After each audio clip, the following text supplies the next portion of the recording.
From the Presidential Palace, Manila, Dateline Malacañang.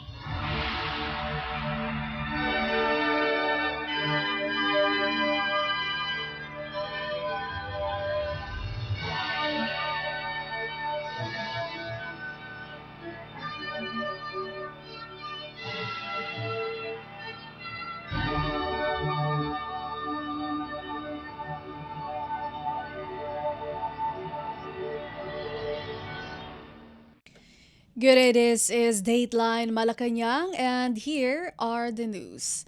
Philippine President Ferdinand R. Marcos Jr. on Wednesday stressed that transparent and accountable governance must take root at all levels of government, noting that strong systems at the village or barangay level can help rebuild public trust amid recent controversies involving flood control projects.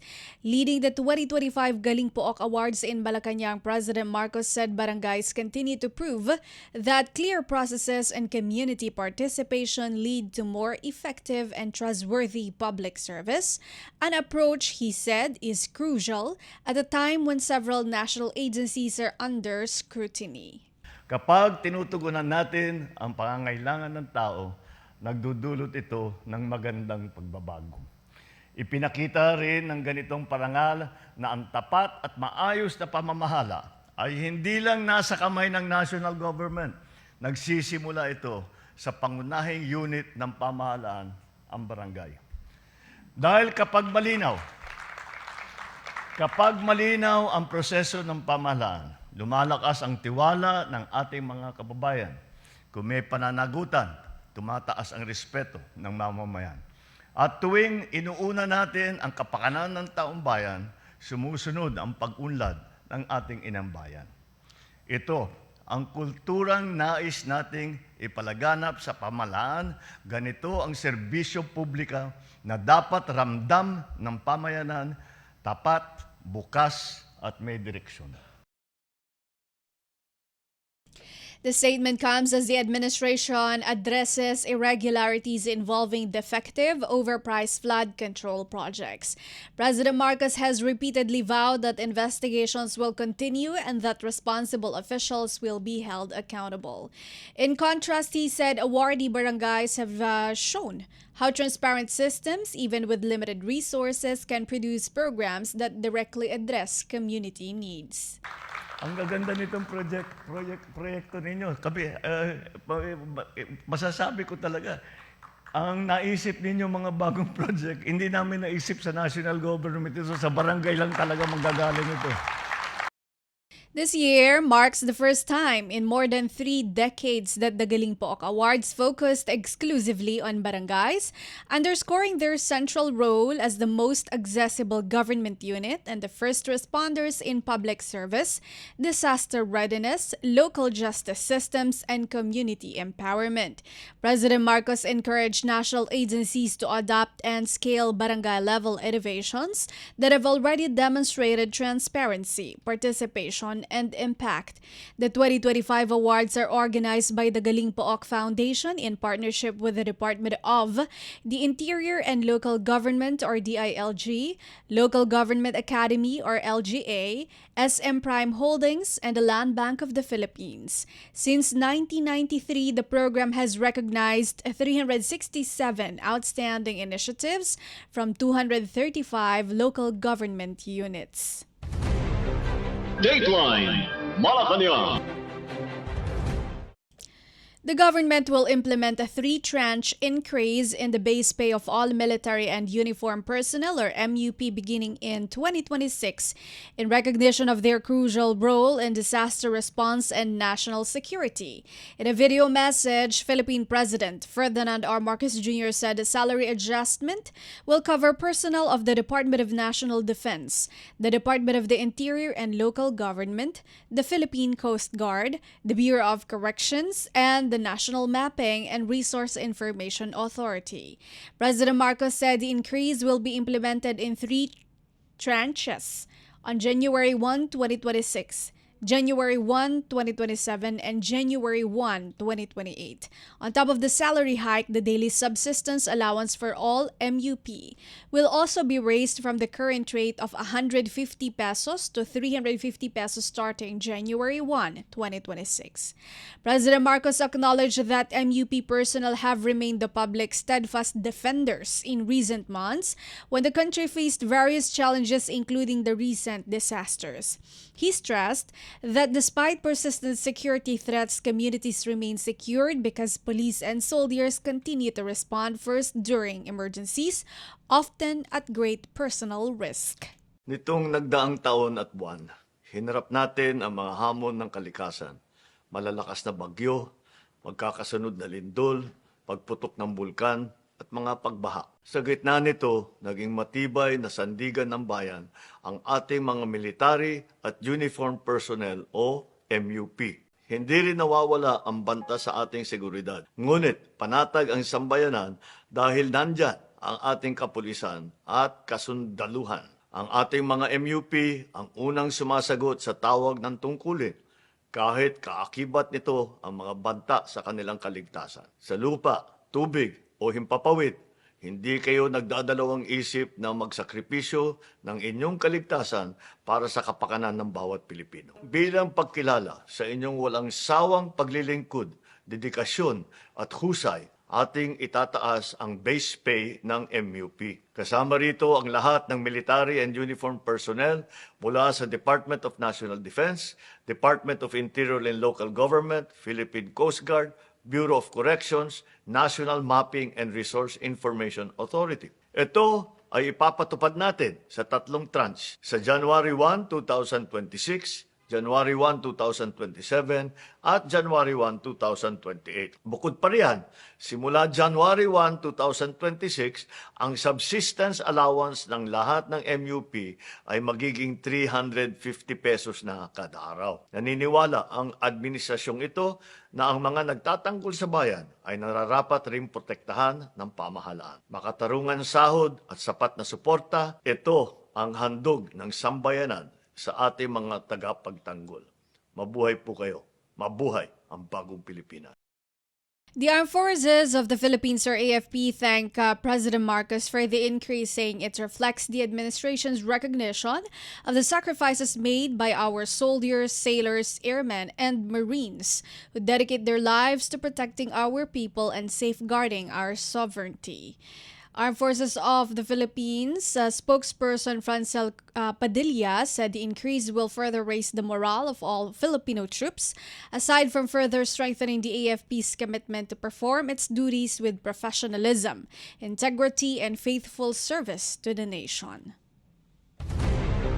Dateline Malacañang.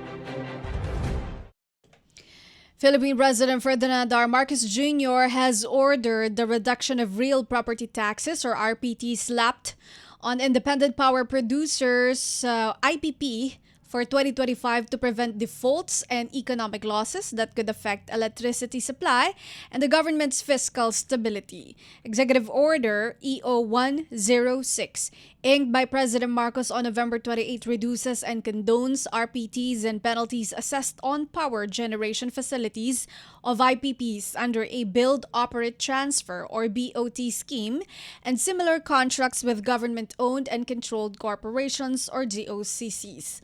All liabilities for the IPP's RPTs, including any special levies accruing to the Special Education Fund on property, machinery, and equipment used by IPPs for power production under BOT and similar schemes for the calendar year 2025 will be reduced, according to the EO 106. The reduction is equivalent to the tax due if computed based on an assessment level of 15% of the fair market value of said property, machinery, and equipment, depreciated at the rate of 2% per annum less any amounts already paid by the IPPs. EO 106 also condones all interests and penalties on the deficiency RPT liabilities of the concerned IPPs. All RPT payments made by the IPPs over and above the reduced amount will be applied to their RPT liabilities for succeeding years. The collection of the subject RPTs for 2025 was assessed at the maximum assessment level of 80% by concerned local government units pursuant to Section 218 of Republic Act or RA 7160 or the Local Government Code of 1991. The Department of Finance or DOF has warned that the collection of RPTs for this year will trigger massive direct liabilities on the part of the National Power Corporation or NAPOCOR, Power Sector Assets and Liabilities Management Corporation o SAM. The DOF has also cautioned that it may threaten the NAPOCOR SAM's financial stability, the government's fiscal consolidation efforts and the stability of energy prices, adding that it may also result in further cross-defaults and significant economic losses across all sectors. Under RA 7160, GOCCs engaged in the generation and transmission of electricity enjoy exemptions and privileges with respect to RPTs. These include an assessment level of 10% on all its lands, buildings, machinery, and other improvements, as well as an exemption for all machinery and equipment used in the generation and transmission of electric power and machinery and equipment used for pollution control and environmental protection. Based on EO 106, various LGUs have taken a position that IPPs operating within their respective jurisdictions are not entitled to exemptions and privileges enjoyed by GOCCs with respect to RPTs and have threatened enforcement action against IPPs, including the levy and sale at public auction of affected properties. While IPPs are liable to pay the RPTs, a substantial portion of the tax charge has been contractually assumed by the NAPOCOR SAM under a BOT scheme and similar contracts carrying the full faith and credit of the national government. Under Section 277 of the Local Government Code of 1991, the President may, when public interest so requires, condone or reduce the real property tax and interest for any province or city or a municipality within the Metropolitan Manila area. EO 106 directs the Department of the Interior and Local Government or DILG in coordination with the DOF to monitor the compliance of the concerned LGUs. The DOF is also mandated to submit a progress report on the implementation within 6 months from the effectivity of the order. EO 106, which was made public on Wednesday, takes effect immediately upon publication in the official Gazette or in a newspaper of general circulation. Dateline Malacañang. Malacañang Wednesday defended the Office of the Solicitor General's or OSG's move to seek the Supreme Court's SC permission to represent the government in the petition challenging the country's cooperation with the International Criminal Court or ICC. In a statement, Palace Press Officer Claire Castro said the OSG is acting within the bounds of the law, noting that it is duty-bound to defend the government and its officials in cases involving state actions and policies. Castro made a remark after the OSG in a manifestation date December 1 sought the SC's permission to represent the government officials named in the petition filed in March by lawyers of former President Rodrigo Duterte and Senator Ronald De La Rosa. The petition questioned the Philippines' continued cooperation with the ICC's investigation into the Duterte administration's anti-illegal drugs campaign. Castro said the palace cannot answer for the previous actions or personal positions of former Solicitor General Maynard Guevara on the ICC issue, but stressed that the current OSG leadership is simply fulfilling its legal responsibilities. Solicitor General Darlene Berberabe said the OSG is withdrawing its earlier plea to inhibit from the case during Guevara's tenure. Meanwhile, Castro also took exception to criticisms from Vice President Sara Duterte, saying that efforts to discredit palace messaging aimed to divert public attention from issues recently flagged by the Commission on Audit or COA involving the Office of the Vice President or OVP. She claimed that the OVP statements about its supposed sound planning and fund management were contradicted by COA findings, citing incomplete documents, unverified beneficiaries, and gaps in financial reporting. Dateline Malacañang. Malacañang assured the public that despite the political noise, government efforts on the flood control corruption investigation remain in full swing, with Philippine President Ferdinand R. Marcos Jr. urging officials to prioritize results, not drama. Presidential Communications Office PCO Secretary Dave Gomez said the palace remains in a professional working environment, with agencies actively coordinating to identify those accountable, recover stolen funds, and implement long-term fixes to the infrastructure system. Gomez emphasized the administration remains focused on accountability and systemic reform amid the ongoing political developments. President Marcos exposed irregularities in flood control and infrastructure projects during his fourth State of the Nation address on July 28, 2025, delivering his memorable line, "Mahiya naman kayo." The president subsequently launched the Sumbong sa Pangulo website to receive public complaints and later established the Independent Commission for Infrastructure or ICI, which recommended filing charges against several individuals implicated in the scandal. The Office of the Ombudsman has filed corresponding cases against several personalities before the Sandigan Bayan. Earlier, Gomez maintained that the president will not be distracted from the task.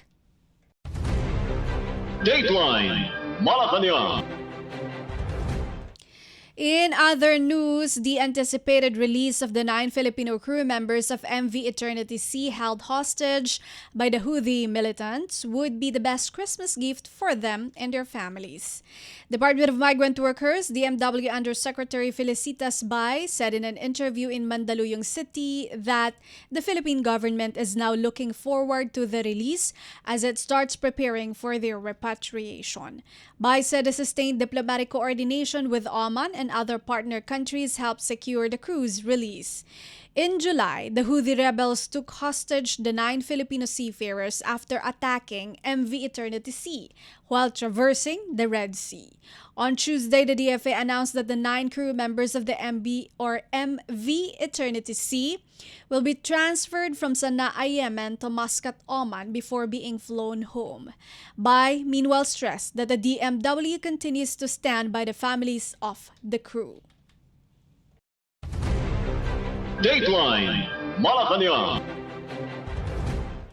Still from the Department of Migrant Workers, thousands of Filipino workers flocked to the one-day overseas job fair of the Department of Migrant Workers or DMW in Mandaluyong City, with lines stretching outside the mall hoping to get hired and work in Finland.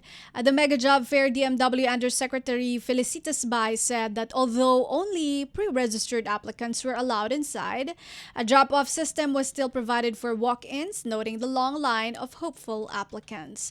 One of the participating companies, Bondata, is seeking to hire skilled Filipino workers for industrial technology roles in Finland. Bondata Partnership Director Rebecca Kiluwenen shared that their company has been operating in the Philippines for 3 years and has already hired hundreds of Filipinos.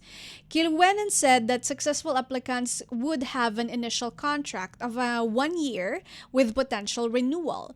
Leilani Macaranas of EPAM's Bondata's partner recruitment agency meanwhile urged applicants to prepare concise resumes highlighting relevant experiences, certifications, and machinery handled. She also reminded applicants to secure essential documents such as passports, National Bureau of Investigation clearances, and educational credentials.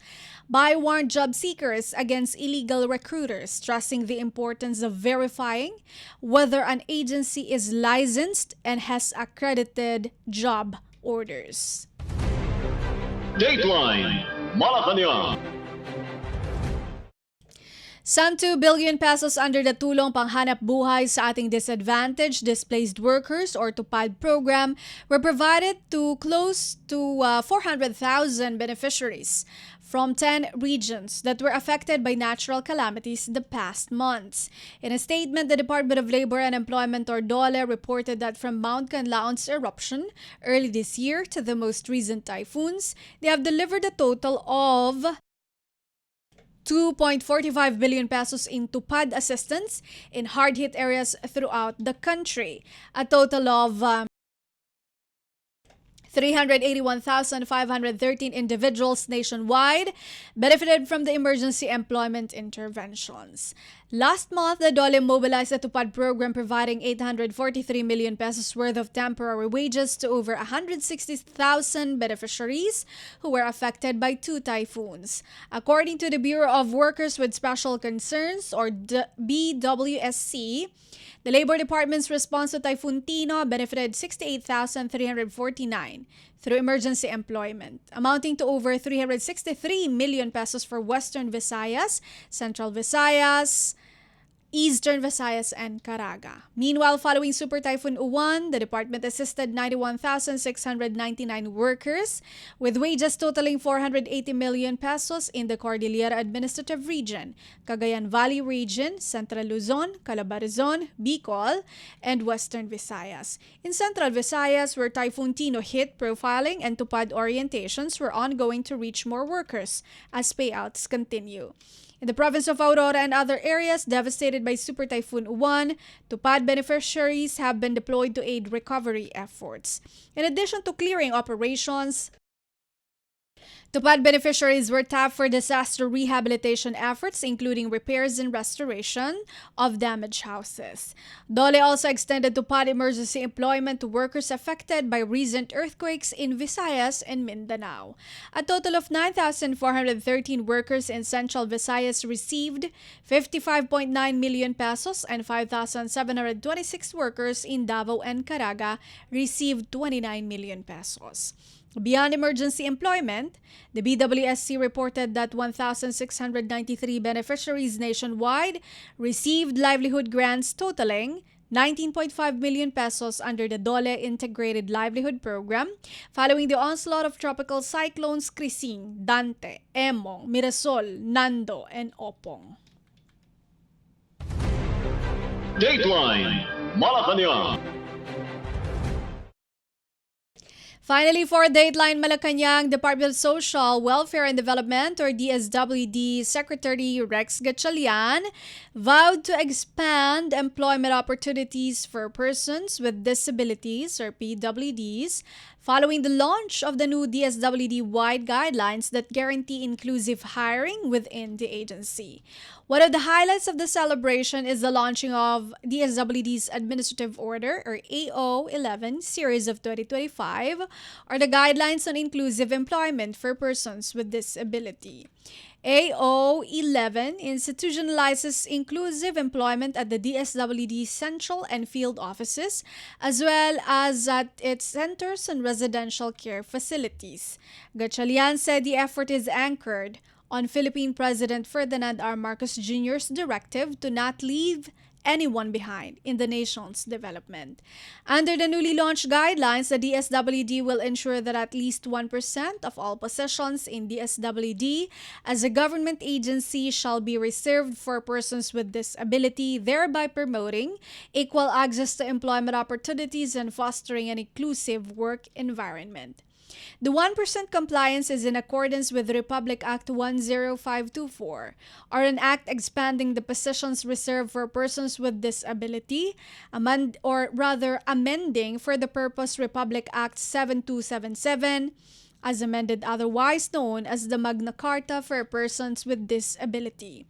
Gatchalian noted that 411 angels in red vests, or 1.01% of the DSWD's 40,828 personnel nationwide, are persons with disabilities. Also stipulated in the guidelines is the capacity building for the Human Resource Merit Promotion and Selection Committee members and all HR officers on inclusive hiring and training on basic sign language, as well as the proper use of auxiliary and assistive devices, among others.